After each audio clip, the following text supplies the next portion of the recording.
Kalau tidak kerana CCUS, bukan saja tidak ada hasil kepada negara dan negeri, kesan yang lebih besar ialah Kertih akan mati. Dalam keadaan ekonomi Pantai Timur, terutamanya Terengganu, bergantung besar kepada Kertih. Kita tak boleh bandingkan industri minyak dan mineral dengan industri CCUS. Ini kucing dengan burung ni. Tak sama ni. Di bawah undang-undang sedia ada, seperti yang senator sebut, ini hak negeri dan sebagainya, itu adalah tanah dan juga sumber asli. Yang ini tanah betul, tapi dia tak ada sumber asli di dalam itu, dia ada rongga.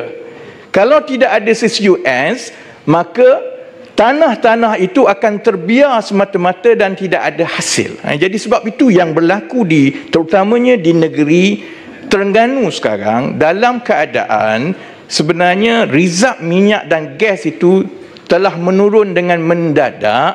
Kalau tidak kerana CCUS, bukan saja tidak ada hasil kepada negara dan negeri, kesan yang lebih besar ialah Kertih akan mati. Dalam keadaan ekonomi Pantai Timur, terutamanya Terengganu, bergantung besar kepada Kertih. Kalau Kertih mati 10 tahun lagi, apa sebenarnya yang kerajaan negeri akan buat? Jadi sebenarnya, kalau ikut kepada negeri macam Terengganu, sebenarnya hasil mineral itu semakin tidak ada pun.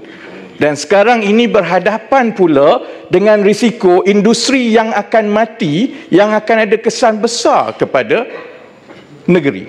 Sebab itu dengan adanya CCUS, dia akan membolehkan dua perkara.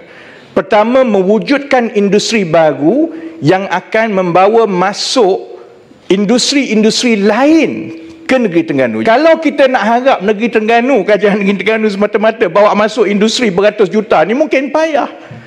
Tapi kalau ada CCUS, dan CCUS ini akan menjadi daya tarikan untuk kita nyahkaban industri-industri berat baru masuk ke situ. Dari situlah kerajaan negeri akan dapat mengutip cukai pintu, cukai tanah dan yang lain-lain, selain daripada mewujudkan peluang pekerjaan. Itu di atas darat. Kemudian untuk buat CCUS di pesisir pantai, sudah tentu diperlukan terminal.